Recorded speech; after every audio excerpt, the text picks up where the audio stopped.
a sua Bíblia no Evangelho de Jesus Cristo, escrito por Lucas, quando eu estava pedindo a Deus a mensagem para esta manhã, para esse culto de ceia. Deus me levou lá em Moçambique, quando eu estava ministrando aula aos meus alunos de teologia sistemática, e eu perguntava para os meus alunos moçambicanos o que antecede ao pecado, que nos separa de Deus, algo que nós temos que combater diariamente, todo dia.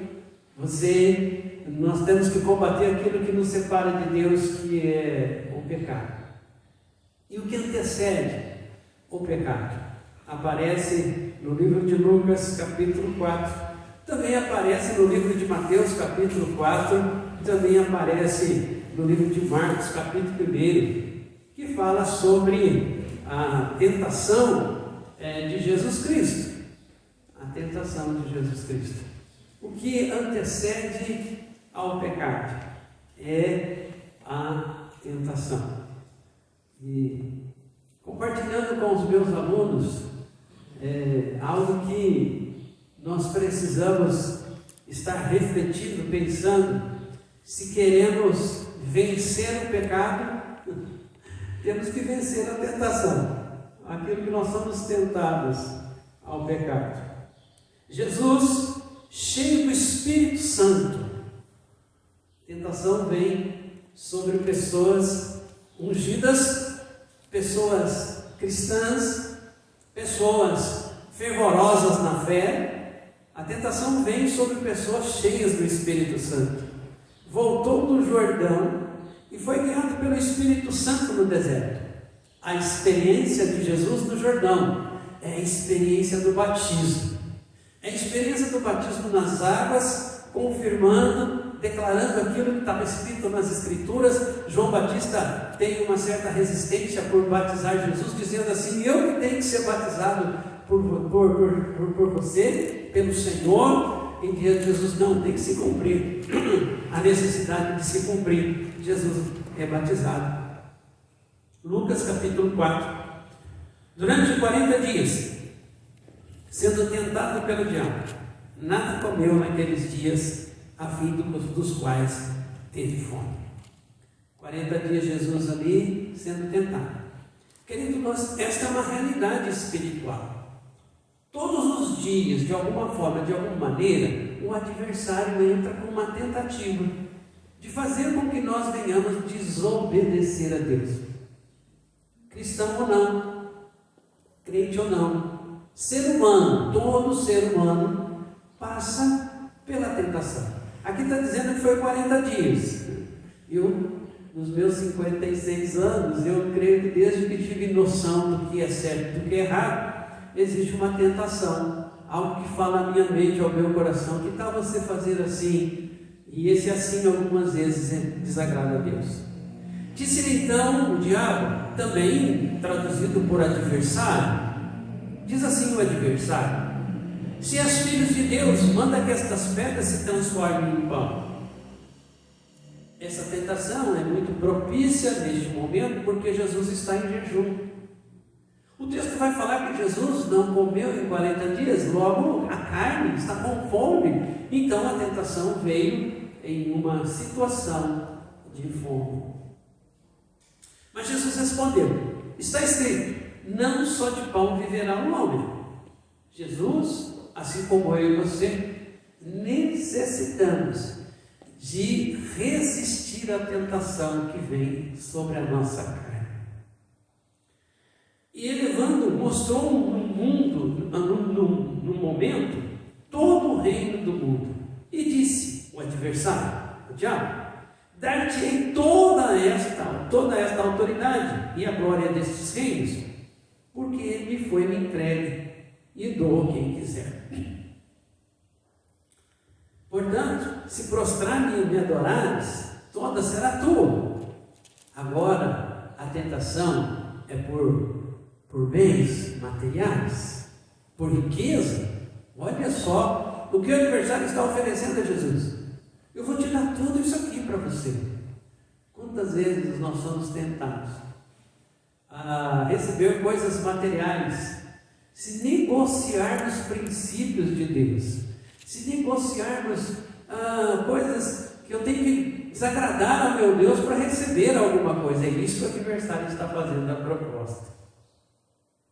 Mas Jesus respondeu: está escrito. Jesus que escreveu as Escrituras. É porque Jesus é Pai, é Filho e também é Espírito Santo. Quem escreveu as Escrituras foi o próprio Jesus, porque Ele é Deus, porque Ele também é Espírito, e as Escrituras todas foram escritas pelo Espírito Santo, inspirada pelo Espírito Santo. Então Jesus responde com aquilo que Ele escreveu, daquilo que Ele, o Pai e o Filho, aquilo que a Trindade, Pai, Filho e Espírito Santo declararam, estabeleceram como princípio: ao Senhor teu Deus. Olha que maravilhoso! Adorarás, e só Ele darás culto. Logo, o que Jesus declarou aqui, quando foi tentado, porque o adversário quer adoração, e aqui cabe uma reflexão: se temos adorado outras pessoas ou coisas no lugar de Deus. Nesta tentação que Jesus passa, nós também somos tentados a adorar pessoas, adorar líderes. Infelizmente, nas mídias, algumas vezes, nós vemos muitas adorações a time de futebol, adoração a alguns tipos de lazer, pais de família, mães de família que passam mais tempo no lazer do que com a família. Alguns adoram os seus empregos, os seus trabalhos, alguns abraçam o seu emprego, o seu trabalho em adoração. E Deus está dizendo que nós só devemos adorar. Algo que é abominável a Deus é a adoração a coisas que estão debaixo da terra, adoração de mortos. Tem pessoas que adoram pessoas mortas. O ídolo já morreu, mas ainda é adorado. Adoração de coisas que estão no céu, porque tem pessoas adorando, pessoas que indiscutivelmente nós não podemos tirar do céu. Foram para lá sim, por causa do seu testemunho, de andar com Jesus. Mas a palavra de Deus diz que nós não devemos, e não é para adorarmos pessoas que estão no céu. Eu amo muito a minha mãe, tenho certeza que ela está no céu, mas não me leva, o meu coração não me leva a adorá-la. Adorar só a Deus. Esta é a palavra que Jesus está dizendo para o opositor. Esta palavra que nós temos que entender. E eu não fui chamado para adorar pessoas que estão no céu, nem anjos. Eu e você não fomos chamados para adorar anjos, exaltar anjos, até porque eles estão lá a serviço de Deus. E o adversário não desiste. Então o levou a Jerusalém e colocou sobre o pináculo do templo e disse: se és filho de Deus, atira daqui para baixo, porque está escrito. Agora quem diz o que está escrito já não é Jesus, é o adversário que conhece de Bíblia. Eu estou rindo, irmãos, porque o adversário conhece de Bíblia, infelizmente, algumas vezes mais do que alguns cristãos. Sabe aquele crente, eu não vou dizer cristão não, né? Crente que pega a palavra de Deus só no domingo para trazer para a igreja, ou ela fica lá. É incrível que quando nós estivemos em Moçambique, algumas pessoas não foram para a escola e elas estão tendo a oportunidade de ouvir a palavra. Existe muita Bíblia em áudio, nos idiomas nativos. Existem pessoas gravando a Bíblia inteira nos idiomas nativos de muitos países. Então hoje nós temos essa possibilidade. Eu não fui à escola aprender a ler, mas eu posso ouvir as Escrituras. Você pode ouvir as Escrituras. E o adversário vai falar para Jesus que está escrito: aos seus anjos ordenará a teu respeito que te guardem. Olha só, o adversário sabe que Jesus comanda, ordena, dá ordem aos anjos. Os anjos nada podem fazer, senão orientados, determinados, dirigidos por Jesus. E aí nós temos um engano acontecendo. Pessoas adorando mais quem recebe ordem do que adorando quem deu a ordem. Existem lugares que estão cultuando a anjos, adorando a anjos. Isso já no Antigo Testamento, já lá na época de Jesus, Jesus vai trabalhar isso com a igreja. O apóstolo Paulo vai trabalhar isso com a igreja, dizendo: olha, não faça culto a anjos, porque eles são servos, só faz o que Deus mandar fazer. E alguns estão adorando a criatura, não o Criador. E a palavra de Deus, a orientação de Deus, que nós devemos adorar ao Criador e não à criatura. Aos teus anjos dará ordem ao teu respeito, que te guardem, e eles te sustentarão nas suas mãos para não tropeçar em alguma pedra. Está escrito lá no Salmo 91, 12, Salmo 91, 11. O adversário está recitando o Salmo 91 para Jesus. Você já refletiu sobre o Salmo 91? Você já interiorizou as palavras do Salmo 91 no seu coração? Respondeu Jesus: dito esta, não tentarás o Senhor teu Deus. Deuteronômio 6, 16. Passadas que foram as tentações, queridos, as tentações elas passam, mas preste bastante atenção no que Lucas continua dizendo. Passadas que foram as tentações, toda sorte, apartou-se dele o adversário, apartou-se dele o diabo.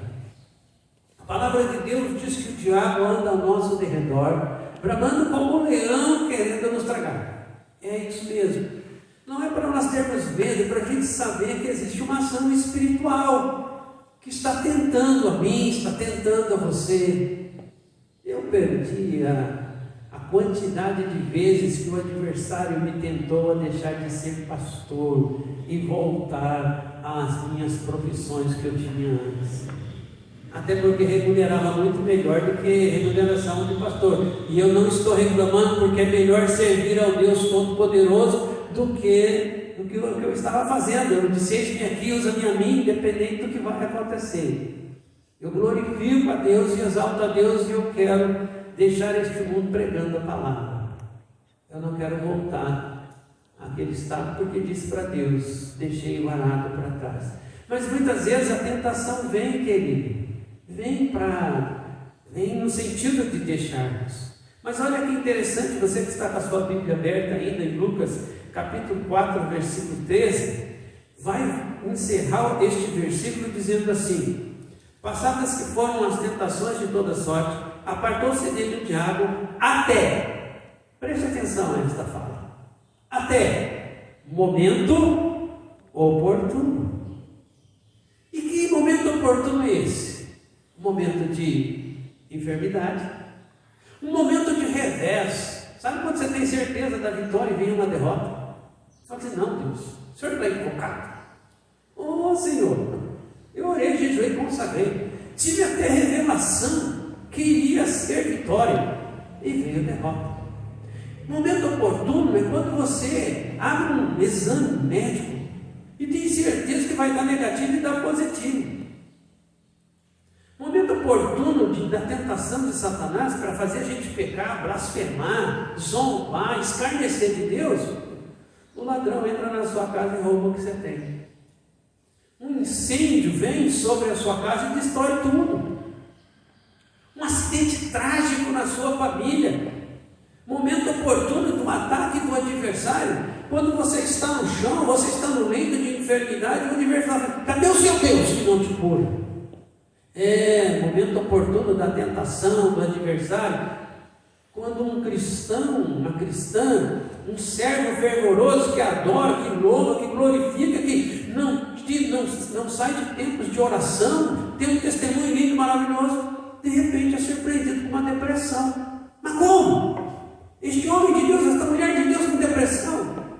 Momento oportuno da tentação do adversário de vir tentar roubar destruir a sua comunhão com Deus, a sua fé em Deus, porque ele sabe que se na sua firmeza de fé, na sua disposição de andar com Deus, a eternidade te pertence, a salvação te pertence.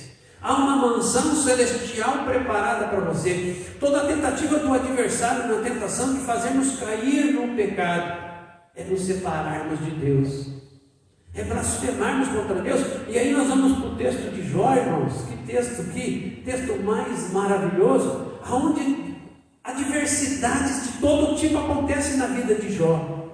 Perde os filhos, perde a sua riqueza, perde a sua saúde. Tem uma passagem de Jó que mexe com o meu coração. Jó conversando com um caco de telha, porque ele passava aquele caco de telha nas úlceras do seu corpo. Ele conversando com o caco de telha. A mulher dele, desesperada naquele momento de fragilidade, naquele momento de ataque, naquele momento que Jó está sendo tentado em todas as áreas da sua vida, que blasfemar contra Deus, romper a sua comunhão, a sua aliança com Deus. Toda tentação tem este alvo na minha vida, na sua vida: romper a nossa aliança com o Todo-Poderoso, que é Criador do céu e da terra. Esta pandemia é um teste de fé, é um teste de fé, e Deus espera que os seus obreiros e obreiras passam por este teste e saiam aprovados, porque muitos estão perguntando: cadê o Deus desses crentes? Cadê o Deus desses evangélicos? Deus não prometeu na sua escritura, em momento nenhum Deus escreveu que Ele nos prometia que nós não teríamos enfermidade. Deus não prometeu isso. Deus nos prometeu vida eterna, porque aquele que morre com Cristo Jesus, independente da causa, está com Ele. A mulher de Jó diz para ele assim, ela é usada naquele momento para fazer a tentação efetiva ali na vida do marido: amaldiçoa o seu Deus e morre. Queridos, algumas vezes nós temos familiares que nos tentam.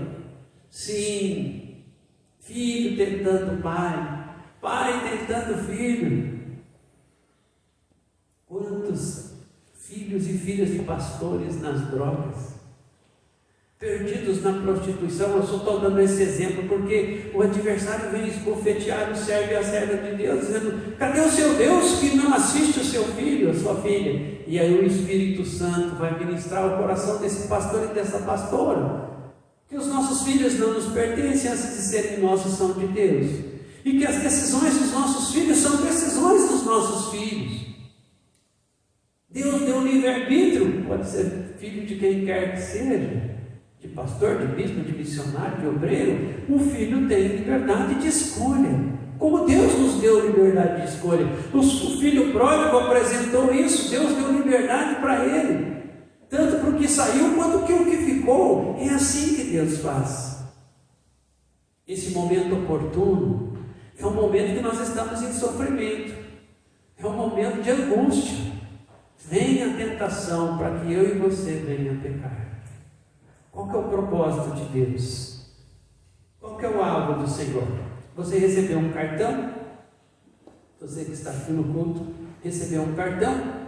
E o primeiro aspecto do cartão é o convite. Essa semana visitando uma pessoa e convidei ela para vir para os cultos. Eu quero pedir para você que recebeu um cartão de convite, que você tenha um compromisso de entregar este cartão para alguém, convidando para vir à casa do Senhor, para adorá-lo, glorificá-lo, exaltá-lo. Entregar este convite para vir receber a ministração da palavra de Deus, e também oração. Mas no verso deste convite que está o que Deus deseja para nós. Primeiro, Deus deseja para nós a salvação de todas as pessoas, que todas as pessoas venham receber salvação, vida eterna, que todos ocupem a mansão celestial preparada para Deus. Uma das coisas que me entristece e mexe com o meu coração é pensar que pessoas que estão morrendo por causa desta pandemia, algumas estão morrendo sem conhecer a Jesus Cristo. E esta é a missão da igreja, é a missão de todo cristão, levar as pessoas não só a conhecer a Jesus, mas decidir por Jesus, andar com Jesus, entregar a sua vida a Jesus. Então, nesta pandemia, algumas pessoas estão deixando este mundo sem conhecer. Também me entristece saber que algumas pessoas tiveram uma oportunidade de confessar a Jesus, de professar a sua fé através do batismo descendo das águas, e algumas pessoas não fizeram isso. Mas Deus veio, as recolheu, né? E aí cabe a nós orarmos para que esta pessoa que conhecia Jesus, mas não tomou uma decisão por ela, aconteça com ela o que aconteceu com aquele crucificado do lado da cruz. No último momento, no último instante, no último fôlego de vida, ele possa falar assim: Jesus, lembra-te de mim quando entrares no teu reino. E Jesus, no seu amor, na sua infinita graça, veio receber. Algumas pessoas, queridos, também já tomaram a decisão por Jesus e estão passando por um momento de enfermidade, com muita tranquilidade, preparados, se acontecer, vão ocupar a eternidade. Alguns maridos estão dizendo para suas esposas, né, no último momento de vida, dizendo: fica tranquilo, eu estou voltando para minha casa junto de Deus, porque sabe que para onde a sua alma vai, o seu espírito vai. Algumas pessoas, isso entristece o meu coração, que algumas pessoas não estão acreditando que Jesus é Filho de Deus e que só em Cristo Jesus o único caminho para a salvação, para a vida eterna. No cartão que você recebeu, fala que o plano de Deus é para que nós tenhamos vida eterna e vida abundante. No cartão que você recebeu, item número 2 aí do cartão, Jesus veio para que eu e você tenha vida e vida abundante. Por que o ser humano não desfruta desta vida abundante? Por causa do pecado. Porque somos pecadores. Pecamos por pensamento, pecamos por palavras, por ação, por omissão. Pecamos por comissão. É um tipo de pecado interessante, aonde eu fico instigando o meu irmão a cometer o ato do delito, a cometer o pecado. Sabe aquele colega de trabalho que diz assim: olha, eu sou casado, mas estou interessado numa pessoa solteira e eu comissiono esse pecado. Não, pode ter, hoje ultimamente está muito comum adultério, né? Não tem problema de você fazer um test drive, experimentar. Eu estou pecando por comissão, eu estou insistindo. Qual o problema de usar um pouquinho de maconha? Qual o problema de usar um pouquinho de crack? Eu estou instigando a pessoa a pecar, porque esses pecados destroem a vida da pessoa. Lembra da tentação? Eu e você podemos fazer o papel do adversário e tentar os nossos irmãos a pecar. Sabe a briga conjugal? Aonde alguém vem com um conselho maldito dizendo: você tem que pagar a cabeça da moeda, você tem que se vingar, porque você tem que pegar uma arma e matar. Isso é conselho do adversário, tentação do adversário para eu e você pecar. Porque o pecado nos separa de Deus. O pecado faz com que as bênçãos de Deus não cheguem até nós. O pecado gera uma legalidade do adversário, que esta legalidade o adversário vai usar para influenciar, para oprimir e para possuir a pessoa. Então há todo um interesse no reino espiritual que eu e você desobedeça a Deus. Resumindo, o que é pecado? Desobediência a Deus. Desobedecer o que Deus diz que nós devemos evitar, que nós não devemos praticar. Tudo aquilo que Deus orienta não me agrada. Se você quer ser bem específico no que é pecado, abra a sua Bíblia no livro de Gálatas 5. Porque tem algumas pessoas falando: mas pastor, isso é pecado? Eu escuto muito isso. Pessoas perguntando: mas pastor, isso aqui é pecado? Olha lá, Gálatas 5, 20. Gálatas 5, 19. Que pecado? Prostituição. Gálatas 5, 19. Impureza, lascívia, idolatria, feitiçaria, inimizades, porfias, ciúmes, iras, discórdias, dissensões, facções, invejas, bebedice, glutonaria. E aí nós podemos citar outros pecados: mentira, matar, roubar, falso testemunho. Tudo isso é pecado. Lembrando que nós vamos ser tentados, e para vencer, para não cair no pecado, precisamos vencer a tentação. Eu lembro que eu estava ministrando sobre isso numa das igrejas que nós passamos, e a irmã Zirlei, no final do culto, ela veio me perguntar assim: esposo, por que você está sendo tentado? Porque nós somos tentados, queridos. Tentados a fofocar da vida dos outros, tentado a murmurar, a reclamar, tentado a descrer quando a nossa fé é provada. É gostoso cantar: cada vez que a minha fé é provada, a nossa fé é provada. Tentação. Precisamos vencer a tentação. E só vamos vencer a tentação como Jesus venceu, capacitados, fortalecidos pelo Espírito Santo. Não permita a prática do pecado. É com muita tristeza no meu coração que em 20 anos a mais de ministério pastoral, eu tenho me entristecido no momento da ceia. Pastor, o senhor tem se entristecido no momento da ceia? Sim, porque algumas pessoas deixam de tomar a ceia. Algumas pessoas deixam de vir ao culto. Domingo de ceia eu não vou. Mas sabe por quê? Porque tem consciência que está na prática do pecado. E a minha questão é: se não resolve, porque pecado eu tenho que resolver, pecado tem solução, e eu preciso resolver. Como é que eu resolvo a questão do pecado, irmãos? Primeira coisa, eu confesso a Deus: Deus, eu estou na prática do pecado.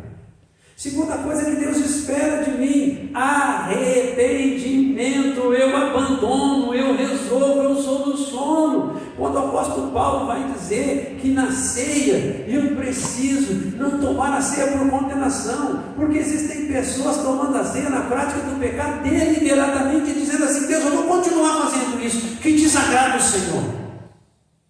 Então, algo que é para ser, a ceia é algo que é para ser, e é meio de graça, meio de bênção. É meio de graça, é meio de bênção para pessoas que têm consciência: eu tenho que romper com o pecado. Eu preciso me arrepender, eu preciso confessar, eu preciso me arrepender, eu preciso deixar, eu preciso abandonar, eu preciso receber o sangue precioso de Cristo Jesus.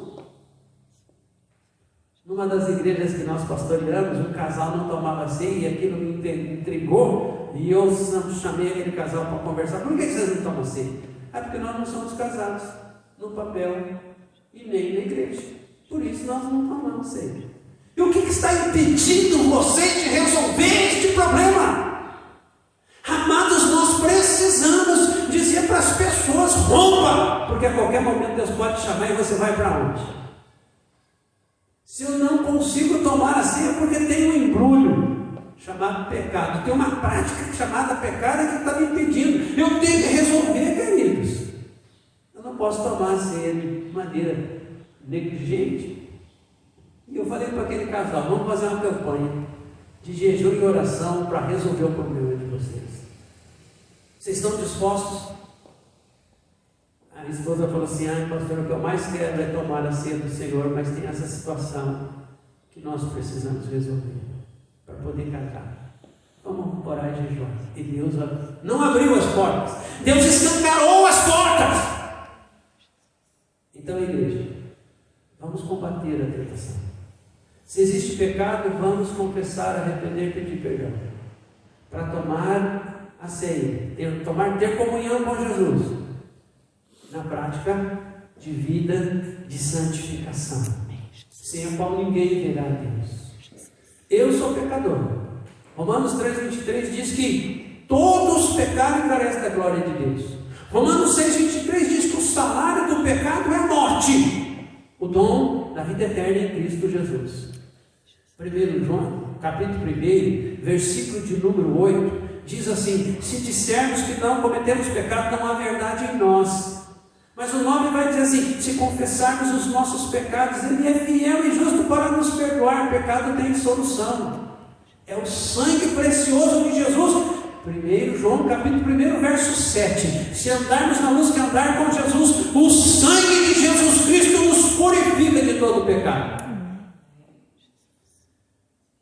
Eu quero desafiar os pais, as mães, a ter uma atitude proativa na vida de santidade dos seus filhos. Quero convidar os pais e as mães a perguntar assim para os seus filhos: no que você está sendo tentado? Porque o mundo é o mundo da mídia, do computador, da internet. O que você está sendo tentado, meu filho, minha filha? Alguns pais vão se surpreender que alguns filhos já foram tentados a usar drogas e disseram não, venceram a tentação. Não para por aí, vai ter convite novamente. Algumas esposas podem ouvir dos maridos assim: eu fui tentado em adultério. Uma pessoa tentou eu para a gente sair em adultério, mas eu venci. Eu disse não, porque eu amo a minha esposa. Querido, a tentação é uma realidade para nós, como o pecado é uma realidade. O adversário não tem vida eterna, ele sabe do fim dele, ele quer que você não tenha vida eterna, e ele vai tentar você, e você vai ter que resistir. Mas se você cair na tentação e pecar, não se desespere. Seja sincera com Deus. Arrependa-se, peça perdão, receba o sangue precioso de Jesus te perdoando. Levante a cabeça, continue andando com Deus, continue apresentando para Deus. Quando eu disse Davi, o homem segundo o coração de Deus, Davi não resistiu à tentação com Betseba e pecou, mas Davi se arrependeu, pediu perdão a Deus, e Deus o perdoou. Tenho certeza disso, porque Deus perdoa aqueles que se arrependem. Na Bíblia fala do pecado para a morte e o pecado que não é para a morte. Estive estudando, meditando sobre isso. Pessoas que estão pecando para a morte e pessoas que estão pecando que não é para a morte. E fui estudar, meditar, orar, e o Espírito Santo falou assim: pecado que nós cometemos, que nós confessamos, que nós nos arrependemos, que nós abandonamos, não é pecado para a morte, mas pecado que cultivamos, pecado que não nos arrependemos, pecado que continuamos praticando, esse é para a morte. E o problema é que não é uma morte apenas assim, morreu, é uma morte eterna. Precisamos tratar o pecado como ele é, que nos separa de Deus. Por isso que Isaías 59:2 diz que os nossos pecados, as nossas transgressões fazem separação entre nós e o nosso Deus. Tem um livro que eu aconselho você a ler, além da Bíblia Sagrada, chamada Porque Tarda o Avivamento, porque tarda o mover do Espírito Santo sobre a face da terra, e o que impede o agir do Espírito Santo na face da terra é o pecado. Queremos uma igreja avivada, queremos uma igreja cheia de pessoas salvas, transformadas. Precisamos romper com a prática do pecado, prática deliberada do pecado. Deus chama eu e você para vencer a tentação. Deus chama eu e você para dizer não ao pecado. Deus chama eu e você. Se fomos vencidos pela tentação, se fomos vencidos e praticamos o pecado, Deus chama eu e você para o arrependimento e pedido de perdão e receber o sangue precioso de Jesus. Amém. A ceia não é para condenação. Eu não quero que você saia daqui sem tomar ceia. Eu não quero que você recuse tomar a ceia. Nesses muitos anos de ministério, é triste você levar os elementos da ceia e a pessoa fazer assim: não, eu não vou tomar. Pecado tem solução: confissão, arrependimento, pedido de perdão. Existem pessoas lutando para não cair no pecado. Existem pessoas lutando para vencer o pecado. Existem pessoas lutando. O Senhor Jesus é com você e te dá vitória. A igreja, lugar de pecador, lavado e remido pelo sangue do Cordeiro. Amém. Enquanto aqui estivermos, seremos tentados. Enquanto aqui estivermos, lutaremos com o pecado. E temos que ser radical com ele, querido. Temos que combater ferozmente. A igreja precisa combater ferozmente toda a prática que desagrada a Deus. Quero convidar você a se colocar de pé. Senhor nosso Deus e Pai, em nome do Teu Filho amado Jesus, nós consagramos diante da Tua divina majestade e presença esses elementos. O pão que simboliza e representa o sangue de Cristo, e o vinho que representa o sangue de Jesus, o corpo que representa, o pão que representa o corpo de Cristo. Nós consagramos agora. Que este pão simbolize o corpo de Cristo e que este vinho simbolize o sangue de Jesus. Nós consagramos esses elementos em nome do Pai, do Filho e do Espírito Santo. Na noite em que Jesus foi traído, ele tomou o pão e disse: este é o meu corpo. Ele o partiu e disse: este é o meu corpo que é dado por vós. Toda vez que comerdes deste pão, vocês vão recordar que eu fui à morte de cruz para resgate da vida de cada um de vocês. Após haver ceado, Jesus tomou o cálice. Ele tomou o cálice e disse: este é o cálice da nova aliança.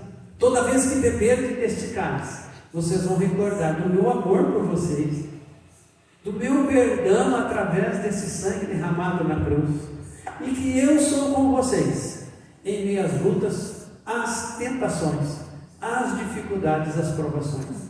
Que eu sou o Deus que não te desampara. Eu sou o Deus de comunhão. Amém. Em meio às alegrias. Amém. Em meio às tristezas. Amém. Em meio às provações. Eu sou o Deus de companhia. Apocalipse 3:20 diz que Deus bate na porta do nosso coração e nós abrimos o nosso coração para Jesus e Ele entra e tem comunhão conosco. Quero convidar você neste momento de ceia, mediante a palavra que tivemos, se você está sendo tentado, que você ore neste momento de comunhão: Senhor, que eu resista à tentação. Amém. Se você, neste momento de ceia, reconheceu o seu pecado, sabe que você precisa pedir perdão, confesse, peça perdão, se arrependa, diga para Deus: Deus, eu não quero mais praticar isso que te desagrada. Tome a ceia do Senhor, na convicção que esta comunhão vai te fortalecer a romper com uma prática que desagrada a Deus. Amém. Se você negar de tomar a ceia, quero que você faça a reflexão, quero que você medite sobre a volta de Jesus. A volta de Jesus tem a ver com a nossa ida para Ele também. Estar preparado é estar em comunhão com Ele aqui e agora. Amém. Que eu convido você a participar. Amém. Amém?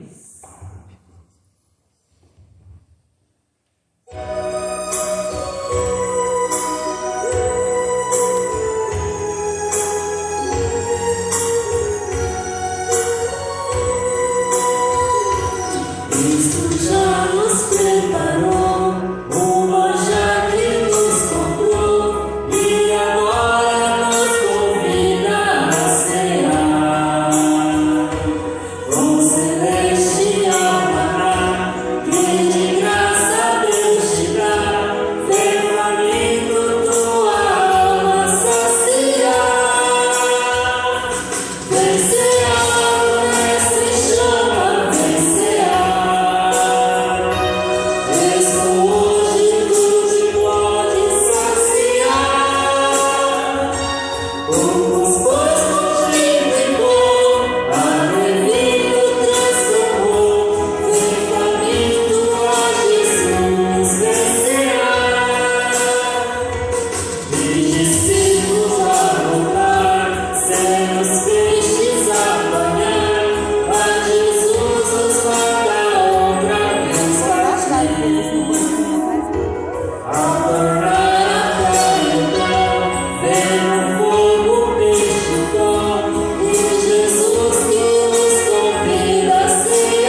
Bebamos do cálice que representa o sangue de Jesus, que nos redime de todo pecado.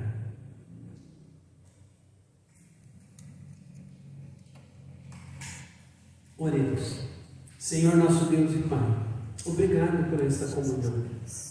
Pedimos que o Senhor assista e visita os teus filhos e filhas que passam por tentações. Visite os teus filhos que estão, Senhor, na prática do pecado, convencendo pelo teu Espírito Santo que precisam abandoná-lo, que precisam se arrepender e pedir perdão. Queremos te agradecer, ó Deus, pelo sangue precioso de Jesus sobre as nossas vidas, nos perdoando, nos lavando, nos redimindo de todo pecado. Obrigado, ó Deus, por esta comunhão que nos fortalece, esta comunhão que abre os nossos olhos para o reino espiritual, para a mansão celestial preparada para os teus filhos. Abençoa cada lar que está aqui, abençoa cada vida, Senhor Jesus. Manifesta o teu poder, a tua graça, o teu amor sobre cada coração, sobre cada vida. Oramos, Deus, em nome santo e poderoso de Jesus. Amém. Que a graça e a paz do nosso Senhor e Salvador Jesus Cristo, a comunhão maravilhosa do Espírito Santo de Deus, o amor de Deus Pai, Filho e Espírito Santo, seja com todo o povo de Deus, hoje, para todo sempre. Amém. Amém.